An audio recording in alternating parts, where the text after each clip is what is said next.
우리가 훌쩍 넘은 2022년 독일의 공군이 사상 최초로 동아시아, 그 중에서도 한국 공군기지에 착륙했습니다.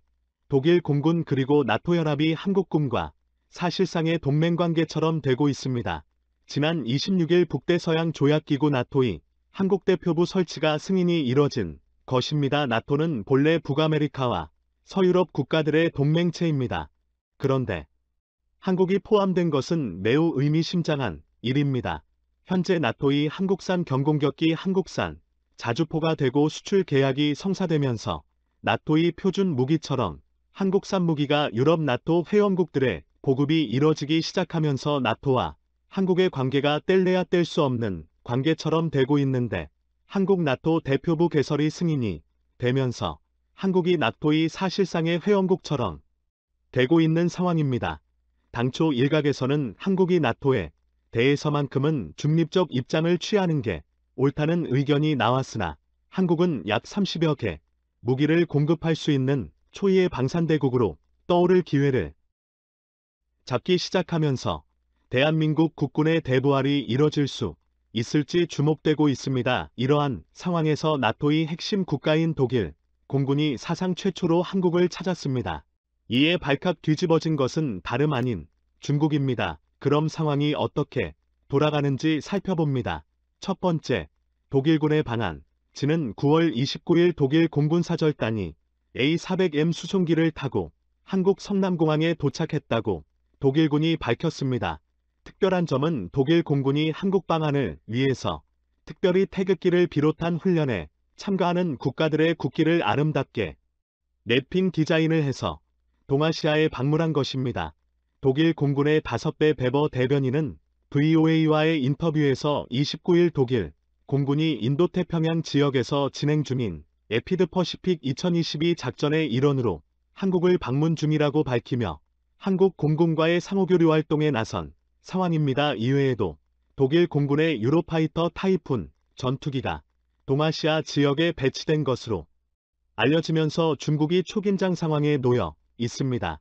독일 공군의 동아시아 방문은 1956년 독일 공군 재창군 이후로 사상 처음 동아시아를 방문한 것으로, 독일의 동아시아에서의 패권확장이지 대중국 압박전선에 동참하는 모습이 비추어지면서 중국이 바짝 긴장하고 있습니다. 두 번째, 중국의 위협과 중국을 압박하는 나토. 최근 중국이 한반도에 대한 위협 공세를 가속화하고 있습니다. 중국은 서해상의 124도선을 일방적으로 그어놓고 한국 앞바다에서 군사훈련을 진행하고 있을 뿐 아니라 한반도 분단의 핵심적 원인을 제공했던 중국이 말하는 합리원주, 즉 중국인민의 반군에 한국전쟁 파병 사건을 시진핑을 비롯한 주요 고위 당국자들이 지속적으로 언급하고 김영관을 방문하며 한반도에 대한 압박을 지속하고 있습니다. 심지어 지난 5월에는 중국 관영 언론 전 편집인인 후시딘인 한국의 나토 사이버 방위 사령부 가입 소식에 대해서 트위터로 한국이 끝은 우크라이나 꼴이 날 것이라고 망언을 하면서 한국과 나토의 연대에 대해서 직접적 위협을 날린 것입니다. 이러한 상황에서 유럽 최강의 경제대국인 독일이 한반도를 향해 지원을 하고 나선 것입니다. 만약 중국이 한반도를 침공해 들어올 경우 독일 공군이 한국을 보아 연합작전을 할 수 있을 것으로 관측되는 것입니다. 한국을 건드리는 것은 나토를 건드리는 것과 같은 일이 되는 것처럼 현재 국제외교 구도가 만들어지기 시작하고 있는 것입니다. 세 번째, 산둥반도와 독일 국방부는 지난 8월 31일 언론과의 인터뷰를 통해 독일 공군은 본격적으로 인도태평양 지역으로 진출을 확대할 것이라고 밝혔습니다. 에버하르트 초는 독일 국방참모총장은 독일이 인도태평양 지역에 더 많은 전함을 배치하고 한국과 같은 동맹국들과의 공동연합군사 훈련에도 참가를 할 것이라고 언급하면서 과거 독일용 산둥반도에 관심이 높아지고 있습니다. 독일은 19세기 말 20세기 초 영국과 프랑스에 비해 인도태평양 지역에서의 식민지 개척에 매우 소홀했습니다.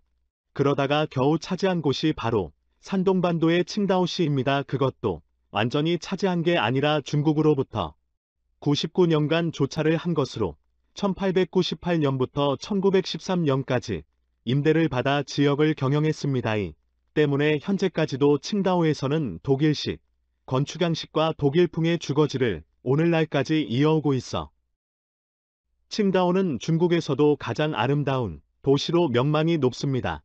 그런데 독일이 1914년제 1차 세계대전에서 패전하고 일본의 해당 지역에 대한 통치권을 1922년까지 넘겨준 이후로부터는 더 이상 태평양 지역에 볼 일이 없는 나라였습니다. 그러다가 다시 최근에서야 중국의 위협이 커지기 시작하면서 독일의 패권이 다시금 아시아 지역으로 확대되고 있고 그중 핵심 파트너십 국가가 바로 대한민국이 되고 있는 상황입니다. 즉 중국이 한 발자국이라도 한반도를 침공하는 순간 한국과 독일이 연합방위 구도를 만들어 산동반도를 공략할 때 과거 산동반도에 대한 정리를 한 적이 있는 독일과 함께 작전을 펼칠 수 있는 상황이 만들어지고 있는 것입니다. 네 번째, 케이크가 돼버린 중국과 러시아.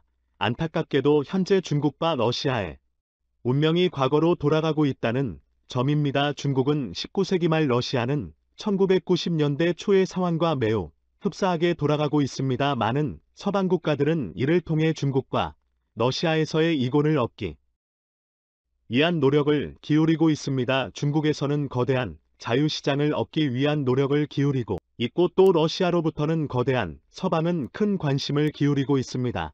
현재 서방 진영은 나토와 같은 군사동맹체를 결성하여 이러한 중국과 러시아의 위협에 연합대응을 하고 있는 상황인데 어느 나라가 더 많은 파일을 가져가게 될지 경쟁이 치열해질 것으로 보입니다.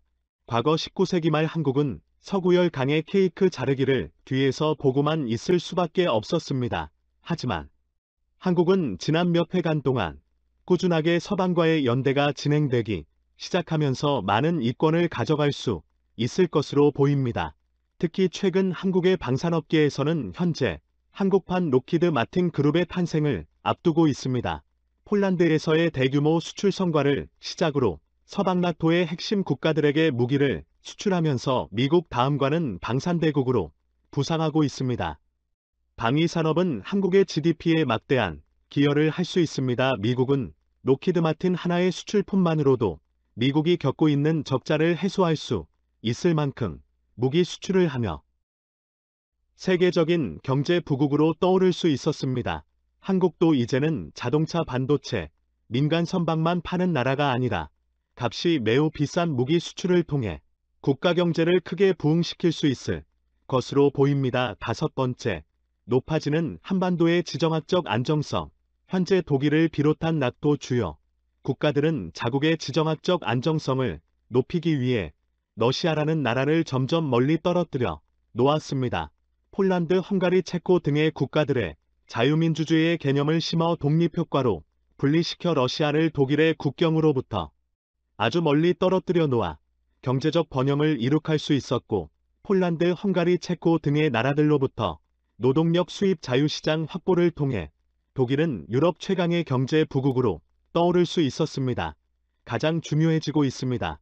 과연 19세기 말 조선 말 대한제국 때의 상황처럼 소극적으로 엉뚱한 외교 행보를 보이다가 만국의 길을 걷게 될지 아니면 서구열 강의 힘에 편승하여 국가적 대부흥을 이룩할 수 있게 될지 귀추가 주목됩니다. 마칩니다. 감사합니다. 우와 그 유명한 독일은 보고 싶네요. 유익하게 보셨으면 꼭 좋아요 버튼을 눌러주시고요. 혹시 아직도 구독 버튼을 누르지 않으셨고 또 알림 설정을 안 누르셨다면 지금 바로 눌러주세요. 그럼